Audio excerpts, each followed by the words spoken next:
नमस्कार, मी राहुल कुलकर्णी. आपल्या रोजच्याच प्रवासामध्ये फारच युनिक माणसं जेव्हा मला भेटतात त्यावेळेला ती महाराष्ट्रासमोर यावीत असा माझा प्रयत्न असतो. मग त्यात सायंटिस्ट असतात, सामान्य माणसं असतात आणि डॉक्टर मंडळी असतात. आता पॅथीबद्दल, ॲलोपॅथी, आयुर्वेद आणि होमिओपॅथी ह्याबद्दल वेगवेगळ्या चर्चा महाराष्ट्रात देशपातळीवरती होतात. माझा स्वतःचा अनुभव मी तुम्हाला सांगतो की मी अनेक वर्ष दुग्धजन्य पदार्थ घेऊच शकत नव्हतो. लॅक्टोटॉलरन्स असं त्याला म्हणतात. मी होमिओपॅथीचा उपचार घेतला आणि अगदी काही आठवड्यामध्ये तो माझा आजार पूर्णपणे बरा झाला. झोपेच्या पण थोड्या वेळा ज्या काही समस्या होत्या थोड्याशा, त्या पण होमिओपॅथीच्या उपचारानं बऱ्या झाल्या. आणि तेव्हापासून माझ्या मनात अनेक प्रश्न होते होमिओपॅथीबद्दलचे. आणि अशा वेळेला जर एखादा होमिओपॅथीचा डॉक्टर त्यांच्या लिटरेचरमध्ये असं म्हणत असेल की ते होमिओपॅथीद्वारे संपूर्णपणे कॅन्सर बरा करू शकतात, तर मला असं वाटतं की ते एक चर्चेची पण बाब आहे आणि ती महाराष्ट्रासमोर यायला हवे. ते डॉक्टरच आपल्यासोबत आहे. डॉक्टर साहेब, स्वागत आहे. नमस्कार. नमस्कार. तुमचा आधी परिचय करून मी तर बोललोच आहे तुमच्याशी. मी doctor Vijaykumar Mane, MD homeopathy, founder chairman of modern homeopathy multi speciality clinics across world. आणि किती ब्रँचेस तुमच्या? सध्या भारतामध्ये आपले 20 ब्रँचेस आहेत आणि भारतभर पूर्ण पेशंट आहेत आणि जगामध्ये बाहेरच्या 50 देशामध्ये आपले पेशंट आहेत. तुम्ही कोल्हापूरकर? मी मूळचा कोल्हापूरचा. बरं. मला असं कळलं तुमचं काही रिक्षा वगैरे काय, what is your story?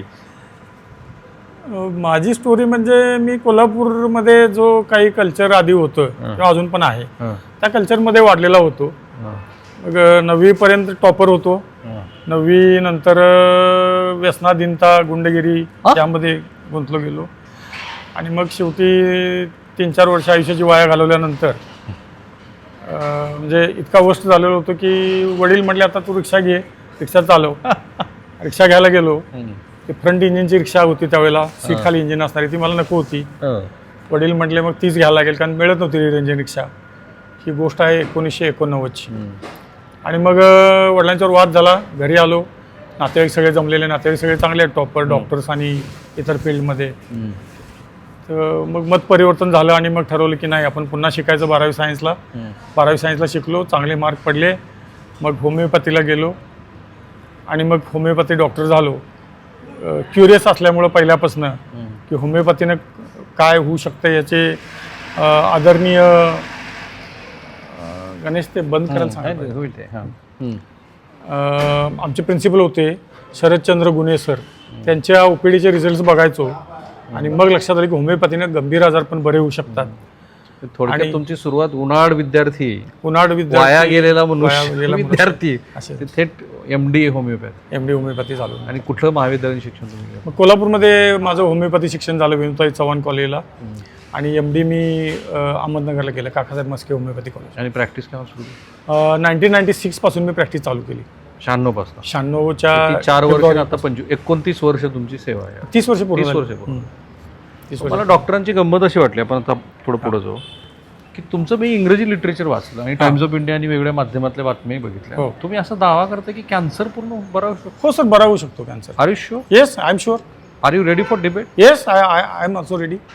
Any allopathy doctor can call me and discuss with me.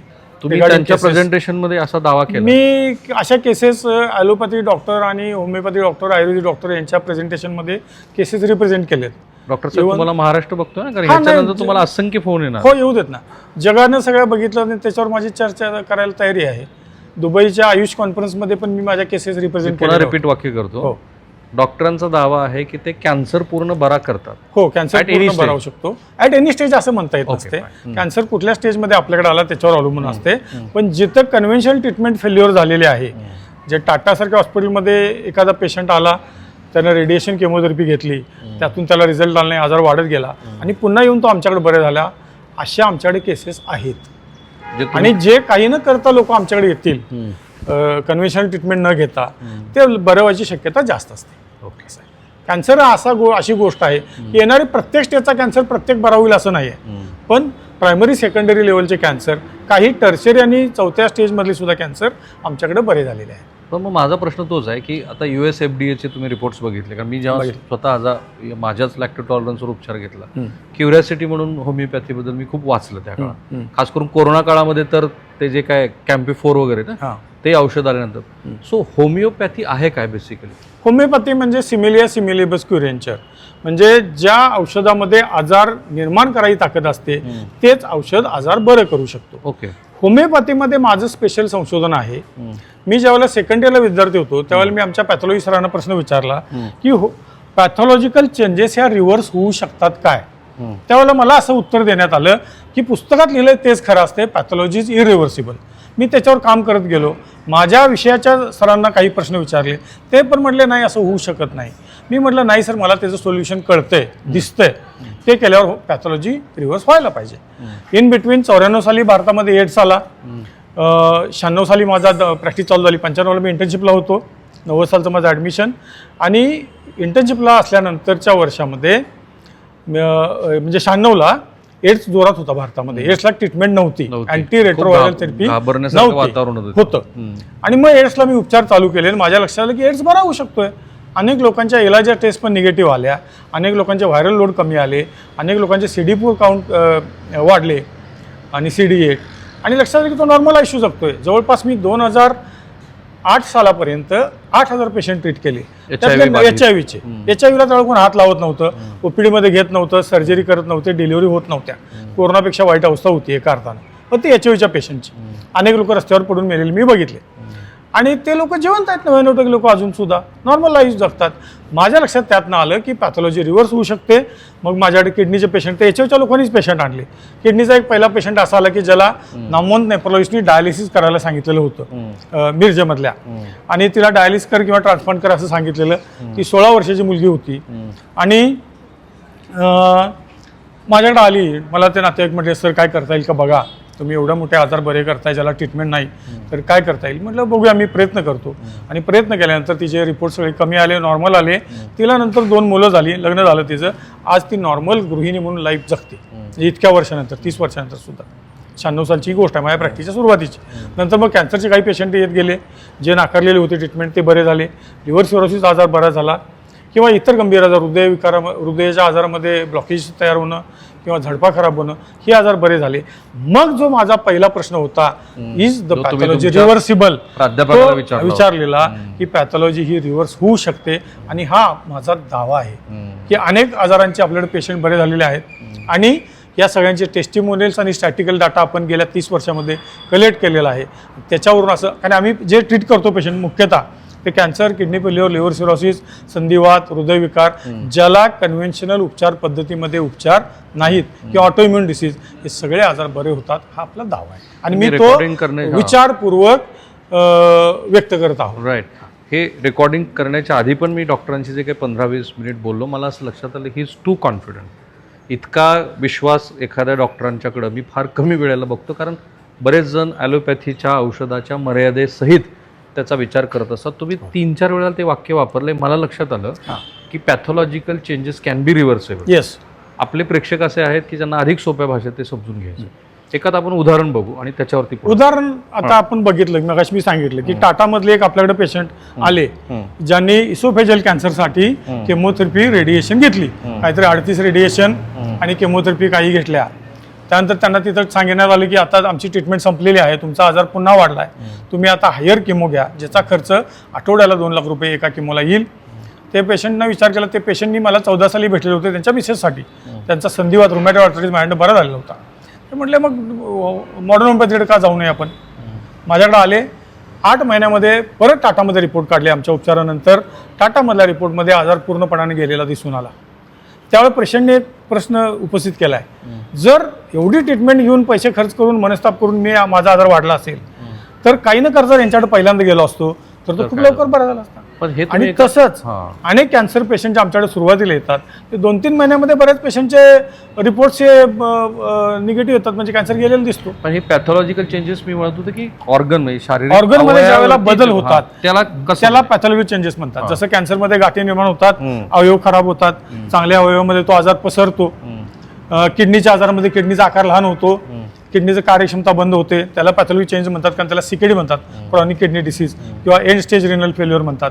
लिव्हरच्या आजारामध्ये end stage kidney failure म्हणतात.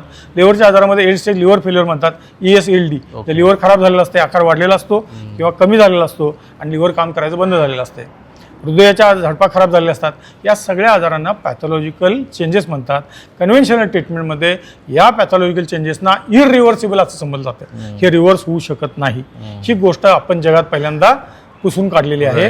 पॅथॉलॉजिकल चेंजेस रिव्हर्स होतात हे अनेक केसेसवरून आमच्या सिद्ध झालेलं आहे. आणि 3 महत्त्वाच्या आजाराबद्दलचे 3 उदाहरणं इथं आहेत.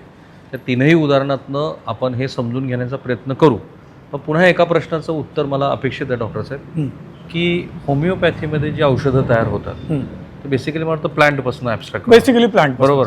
तर ते जरा थोडंसं सविस्तर तुम्ही सांगितलं तर. होमिओपॅथिक औषधं. दुसरं असं ते शरीरामध्ये उपचाराच्या दरम्यान काम कशी करतात. हां, होमिओपॅथिक औषधं ही ऑर्गॅनिक मेडिसिन असतात किंवा पोटेंटाइज्ड मेडिसिन असतात. म्हणजे त्यातलं मेडिसिन जे आहे ॲज अ क्रूड सबस्टन्स ते वापरलं जात नाही किंवा कमीत कमी वापरलं जाते. त्यामुळे होमिओपॅथिक औषधाला साईड इफेक्टच काय नाही आहेत. ओके. Zero side effects. घ्यायला सोपं, ओपीडी बेसिस घरी राहून घेऊ शकतो आपण. किती जरी गंभीर आजार असला तर आम्ही सगळे आजार हे ओपीडी बेसिस ट्रीट करतो. No hospitalization. 95-96% वेळेला हॉस्पिटलायझेशन करावं लागत नाही. लिव्हरच्या केसेसमध्ये जर खूप सिरियस पेशंट असेल तरच आम्ही हॉस्पिटलायझेशन सल्ला देतो, अन्यथा देत. आणि कुठल्या प्लांटपासून जनरली हे औषध बनतात. अनेक प्लांट्स आहेत होमिओपॅथीमध्ये. तसे माझ्या माहिती असणारे 7,000 औषधं आहेत. 7,000. हां, 7,000 औषधांचा मी अभ्यास केलाय. बरं. होमिओपॅथीचं असं कुठलं आतापर्यंत पब्लिश झालेलं पुस्तक नसेल की जे मी वाचलेलं नाही. सुरुवातीपासूनच मी क्युरियस असल्यामुळं मी जवळपास जे रस्त्यावर पडलेला कागद सुद्धा मी उचललेला आणि वाचलेला आहे. अजून सुद्धा तुमच्या बोलण्यात. हां, प्रचंड वाचन केले. मग आपल्या आजूबाजूला असलेलं असं कोणतं वृक्ष आहे किंवा कोणतं रोग. आजूबाजूला असं सांगता येणार नाही. मल्टिपल मेडिसिन्स आहेत आणि प्रत्येक औषधाचं काम करायची पद्धत, त्याचं कुठल्या अवयवावरती काम करणार ह्या ठरलेल्या गोष्टी आहेत. होमिओपॅथीमध्ये पॅथॉलॉजिकल प्रिस्क्रिप्शन नावाची एक गोष्ट आहे. त्याच्यावर आम्ही काम केलं आणि पॅथॉलॉजिकल चेंजेस कशा होऊ शकतील याच्यावर आम्ही रिसर्च केला आणि त्यामध्ये आम्ही सक्सेसफुल होत गेलो. आणि रुग्णांच्या शरीरात जेव्हा ही औषधं जातात तेव्हा काय बदल कळायला सुरुवात होते. रुग्णांना कुठलाही आजार होतो म्हणजे कन्व्हेन्शनल याच्यामध्ये समजलं जाते तसं ते नाही आहे. बरं.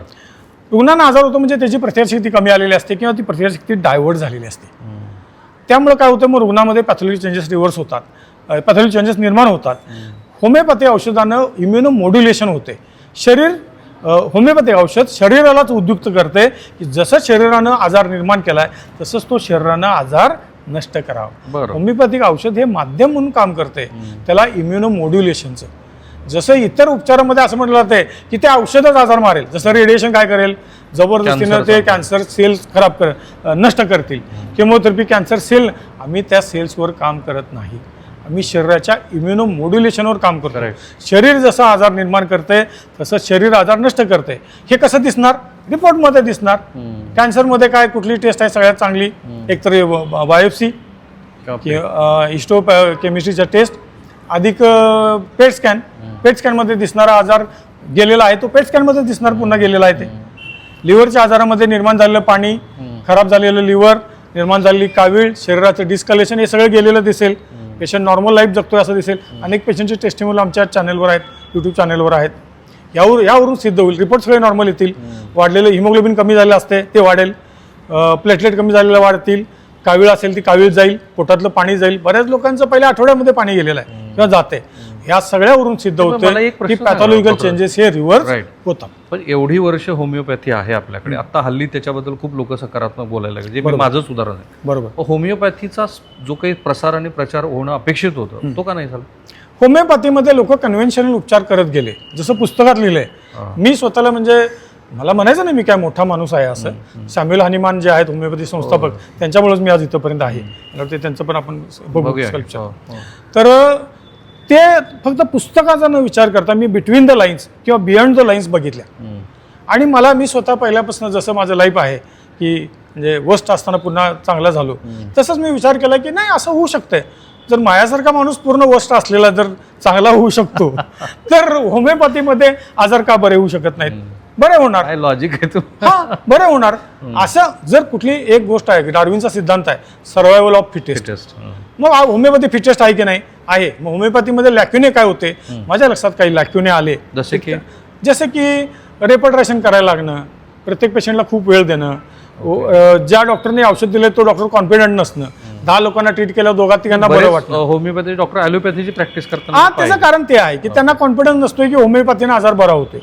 माझ्या पण प्रॅक्टिसच्या सुरुवातीला कसं होते, भीती असते मनात, पैसे नसतात, म्हणजे परिस्थिती घरची काय इतकी फार चांगली नव्हती, चांगली होती पण इतकी नव्हती. मग पैसे मिळवायलाच पाहिजेत आपल्याला. मी पहिल्यांदा GP जनरल प्रॅक्टिस केली काही दिवस. 10 इंजेक्शन दिले असतील मी फक्त. ओके. इंजेक्शन देताना माझे हात थरथरायचे, कारण त्या औषधाला साईड इफेक्ट % असायचे. त्यावेळी पेनिसिलिन वगैरे वापरलं जायचं, लोकांना ॲनाफॅलेटिक शॉक व्हायचा आणि लोक मरायचे. मग मला भीती वाटायची आणि मला माझी इच्छा व्हायची नाही की आपण ॲलोपॅथी करायला पाहिजे. मी बंद केली प्रॅक्टिस ती आणि प्युअर होमिओपॅथी सुरुवातीपासून चालू केलेली. एका संध्याकाळी होमिओपॅथी, सकाळी माझी जनरल प्रॅक्टिस असायची. जनरल प्रॅक्टिस बंद करून टाकली. प्युअर होमिओपॅथीवर मी थर्स्ट केला आणि एड्सच्या पेशंटना पहिल्यांदा बघायला सुरुवात केलं. त्यावेळेला कोरोनापेक्षा वाईट परिस्थिती होती.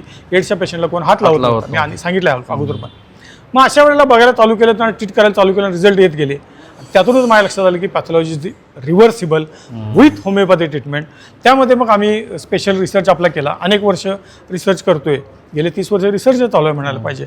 आणि जे गंभीर मानले जाणारे आजार आहेत, सगळ्यात गंभीर मानला जाणारा आजार म्हणजे ब्लड कॅन्सर. तो ब्लड कॅन्सर सगळ्यात नंतर बरा व्हायला लागला माझ्याकडनं, पण तो बरा होतोय. काही न करता पेशंट आले तर पहिल्या 3 महिन्यामध्ये पॉझिटिव्ह रिझल्ट येतात. हिमोग्लोबिन वाढणं, ब्लड सेल कमी होणं, प्लेटलेट वाढणं आणि रुग्ण नॉर्मल लाईफ जगतात. या अनेक केसेसवरनं हे सिद्ध होते. गेल्या 30 वर्षांमध्ये मी साधारणपणे 2,10,000 पेक्षा पेशंट मी स्वतः बघितले. आज भारतभरामध्ये आपले पेशंट किंवा जगभरामध्ये आपले पेशंट आहेत, बाहेर 50 देशामध्ये. तर ह्याचं बेसिक कारण ते आहे की उपचार करणाऱ्या डॉक्टरला असणारा कॉन्फिडन्स आणि स्वतःचा रिसर्च, आपण काय करायला पाहिजे तसंच काय करायला नको पाहिजे, हे आपल्याला कळालं. इंटरेस्टिंग आहे. या टप्प्यावरती ना तुमच्या आत्तापर्यंत ज्यांनी ही मुलाखत पाहिली आहे त्यांच्या मनात खूप सारे प्रश्न आले असतील. काही जणांच्या मनात समाधानाची भावना असेल. ही शक्यता आहे की तुम्हाला काही प्रश्न जे उपस्थित झाले ते ह्या व्हिडिओच्या कमेंट बॉक्समध्ये टाका. मी त्यांना असं म्हटलं की जागतिक होमिओपॅथी दिवस जो आहे 10 एप्रिल, त्या दिवशी पुन्हा आपण एकदा लाईव्ह भेटूया, तुमच्या ह्याच प्रश्नांची उत्तरं घेऊया आणि डॉक्टरांनी जो मोठे दावा केले जातात त्या दाव्यात जितके काही तुमच्या मनातले प्रश्न असतील त्याची उकल करूया. त्यांनी सांगितलं 2,10,000 पेशंट्सना त्यांनी उपचार दिलेत. एका पेशंटचा डेटा इथे मी वाचला. बरे झालेल्या रुग्णांची काही उदाहरणं त्यांनी मॉडर्न होमिओपॅथी उपचार हे जे कोल्हापुरातलं सेंटर आहे तिथं त्यांनी लिहिलेत. हे तर अहिल्यानगरचे रहिवाशी आहेत दीपक शेळके, आणि खालचे आहेत ते सागर किशोर पाटील, ते कोल्हापूरचेच आहेत. जनरली आपल्याकडे आता एकतर ओबेसिटीचं प्रमाण खूप जास्त आहे. हो, राईट. जगात आता सगळ्यात जास्त 2ऱ्या क्रमांकाची, कदाचित 1ल्या क्रमांकाचे झालं असेल मधुमेहानं ग्रस्त असलेला देश. BP तर ऑलमोस्ट कॉमन झालेलं आहे 20 आणि 21व्या वर्षापासून. आणि मग हे शेवटी रुग्ण हे हृदयरोगाकडे जातात. बरोबर. हे तुम्ही लिहिलं इथे की हे बरे होऊ शकतात. बरोबर बरोबर बरोबर. हे फक्त मेडिसिन की बाकी व्यायाम वगैरे करा? गोष्ट कशी आहे, माणसाला जगण्यासाठी आवश्यक काही गोष्टी आहेत. त्यामध्ये 3 प्रमुख गोष्टी आहेत. एक म्हणजे फॅट्स, तेल. दुसरं म्हणजे कार्बोहायड्रेट्स, म्हणजे भात, भाकरी, चपाती ह्यामध्ये जे असते ते. तिसरं म्हणजे प्रोटीन. भारतीय जेवण जरी आपण म्हणत असलो की परिपूर्ण आहे, वास्तवात ते परिपूर्ण नाही आहे. बरं. हे कोण मान्य करत नाही आहे. कारण कसं असते, जगाची एक पद्धत आहे की जे चाललंय त्याला चालू द्यायचं असते. जगाला प्रवाहाचा विरोध करायला कोण जात नाही. जसं मी स्वतः प्रवाहाच्या विरुद्ध गेलो किंवा जात आहो. मला जे स्वतःला पटतंय, जे सिद्ध होतंय आपल्याकडनं, त्याच गोष्टी मी मांडत असतो, भलेही काही वाईट वाटलं कोणाला तरी चालेल. जेवणामध्ये प्रामुख्यानं सगळ्या जगामध्ये जिथं डायबिटीस आणि ओबेसिटी कुठं कमी आहे, युरोपमध्ये कमी आहे. का कमी आहे किंवा अमेरिकेत कमी आहे की लोकांचं प्रोटीनचं प्रमाण हे प्रचंड असते. तिथं ॲनिमल प्रोटीन हे लोक मोठ्या प्रमाणामध्ये खाल्ली जातात. 1-1 किलो 2-2 किलो लोक मटण खातात.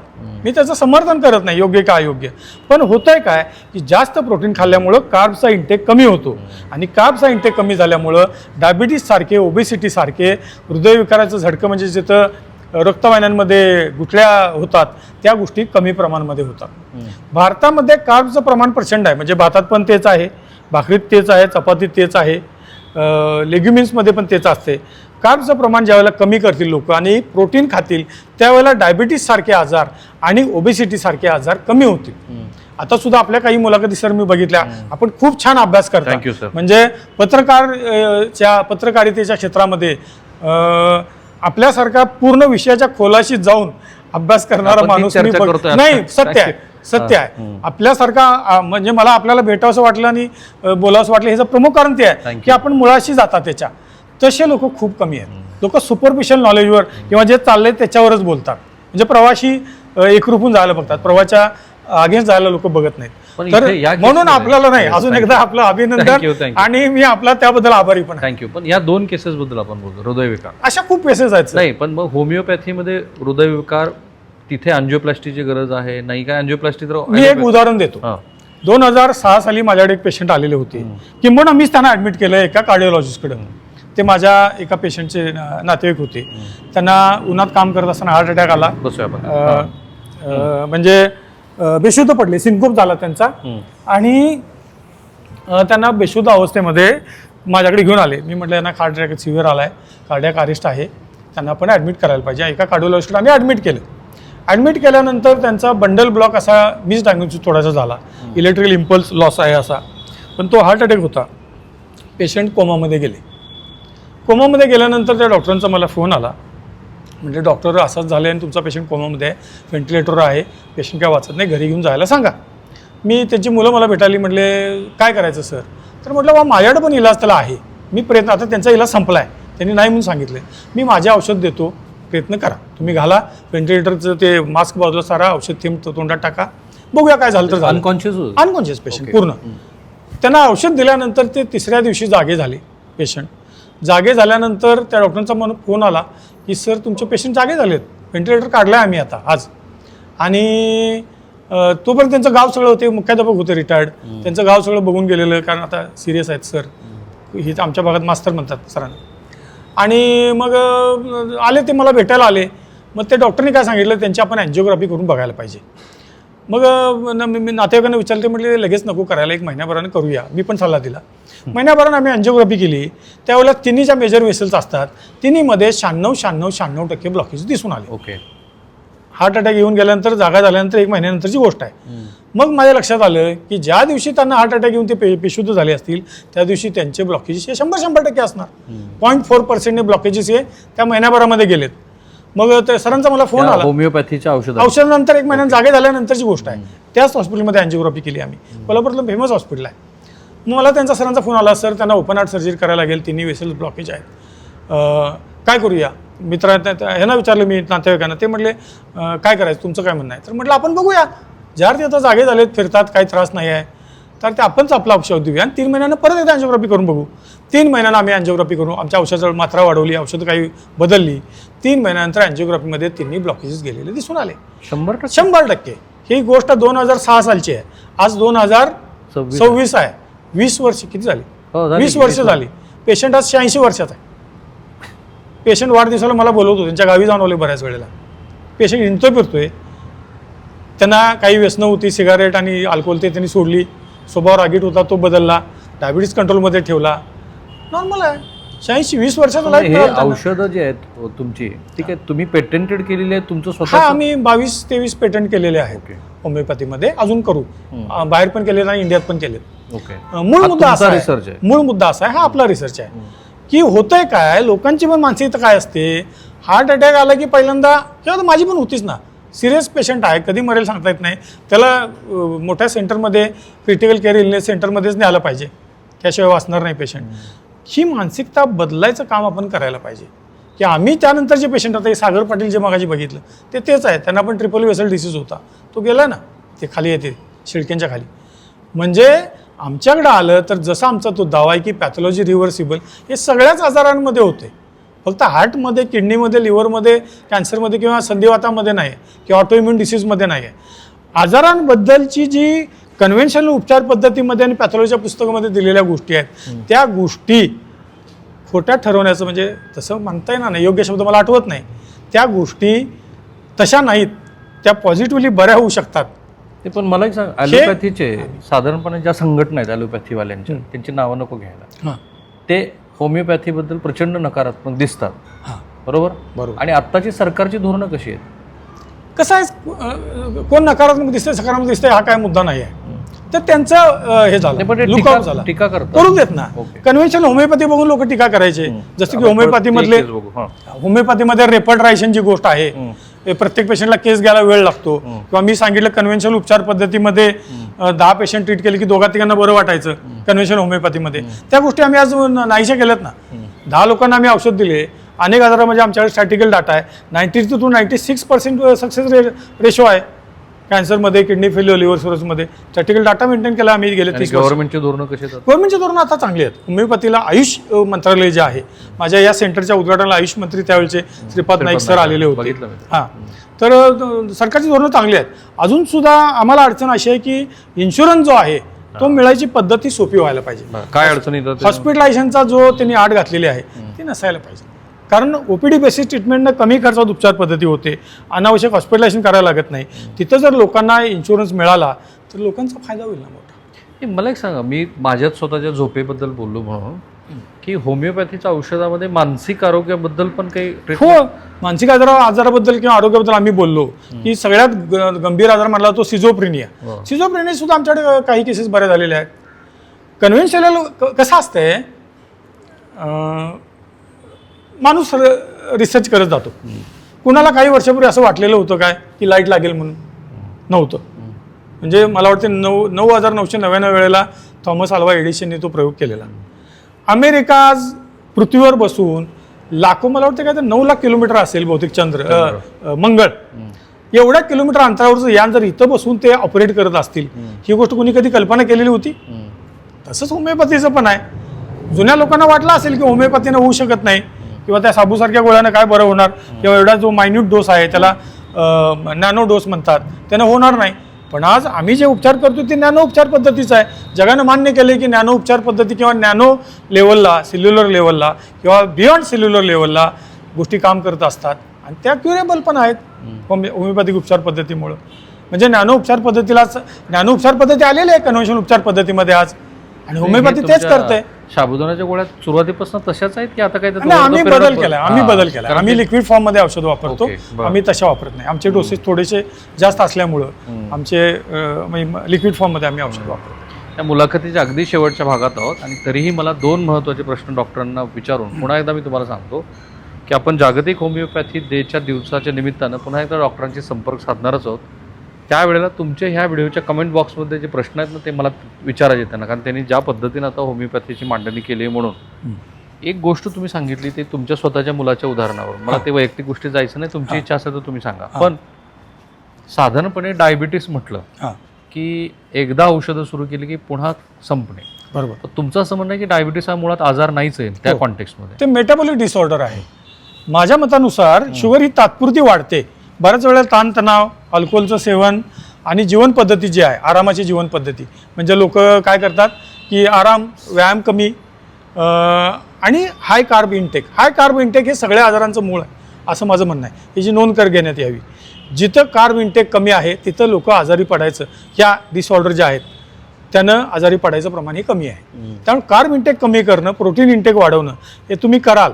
किंवा आपल्या मुलाखतींमध्ये पण मी काही पाहिलं की 2 वेळा दिवसातनं जेवणं हीच योग्य पद्धती आहे. सकाळी एकदा, रात्री एकदा, मध्ये काही न खाणं किंवा ब्लॅक टी किंवा असं काहीतरी घेणं जिथं शुगर जाणार नाही किंवा कॅलरीज जाणार नाहीत अशा गोष्टी, किंवा नुसतं पाणी पिणं. आणि ज्या लोकांमध्ये शुगर हाय असेल त्यांनी दिवसातून एकदा जेवणं. हे प्रयोग आम्ही काही लोकांच्यावर केले. आमच्या लक्षात आलं की ज्यांची 250-300 शुगर राहायची किंवा 20व्या वर्षी डायबिटीस झाल्यावर असं समजलं जाते की त्याला टाईप 1 डायबिटीस आहे, 20 वर्षापेक्षा कमी वय असणाऱ्या लोकांना. पण टाईप 1 डायबिटीसमध्ये पण आम्ही 1 डे मील सजेस्ट केला आणि आमची काही औषध लोकांना दिली. शुगर 100 पर्यंत खाली आली ना, 100-110. आणि डायबिटीस असा आजार आहे की डायबिटीस झाल्या कोण मरत नसते हो, हा गैरसमज आहे. डायबिटीस ज्यावेळेला 15 वर्ष 20 वर्ष राहील हाय लेवलमध्ये शुगर, आणि त्याचे साईड इफेक्ट म्हणून लोकांना आजार होतात, जसे की किडनी फेल्युअर, नपुसकता येणं, गँग्रीन होणं, हृदयविकाराचा झटका म्हणजे शुगर साठून हृदयविकाराचा झटका येणं, किंवा लिव्हर फेल्युअर होणं, हार्ट फेल्युअर होणं, या गोष्टी खूप वर्षाच्या डायबिटीसमुळे होतात. तुम्हाला मध्ये प्रचंड वेळ असतोय, तुम्ही त्यामध्ये जर पथ्य पाळलं, कार्ब इंटेक कमी केलात, प्रोटीन इंटेक वाढवलं, 1 मील अ डे किंवा ट्वाईस अ डे मील केलं तर शुगर जाऊ पण शकते. देर इज अ लॉ, न्यूटनचा 3rd लॉ ऑफ ॲक्शन आहे. Action and reaction is equal and opposite. तुम्ही ज्यावेळेला डायबिटीसची गोळी खाल ती कृत्रिमरित्या तुमची शुगर कमी करेल.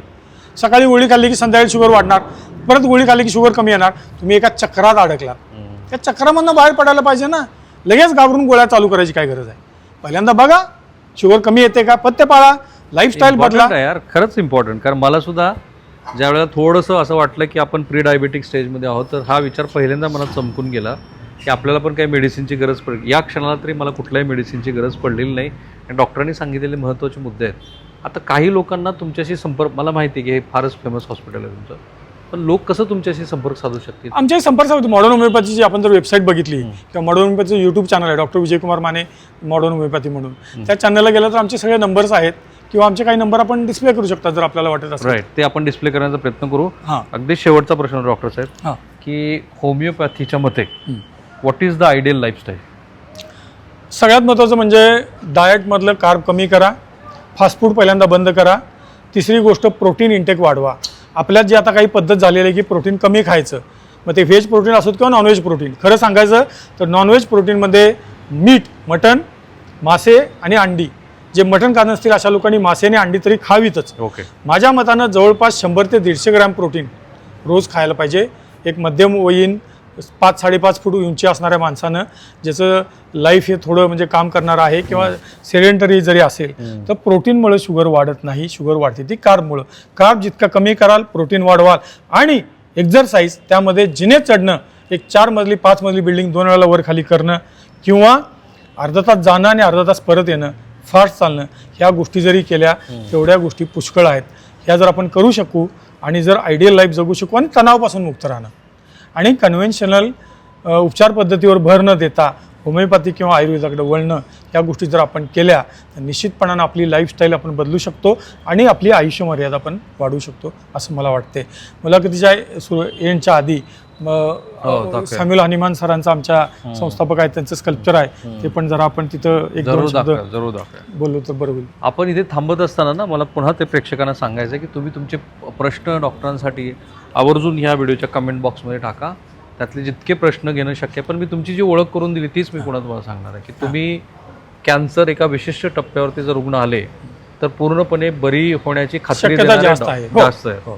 आणि क्रोनिक डिसीजवरती डॉक्टरांनी जे केलेलं विश्लेषण आहे, खास करून मला त्यांचं डायबिटीस आणि हार्टवरचं जे विश्लेषण आहे, त्यांचा जो विश्वास आहे तो मला जास्त भावला. थँक्यू सो मच डॉक्टर साहेब. धन्यवाद. कोल्हापुरातनं तुम्ही ही जी प्रगती साधली आहे त्याबद्दल तुमच्या शुभेच्छा. तुम्हाला अतिशय आभार आहे. आपण आलात, थँक्यू. बरं वाटलं.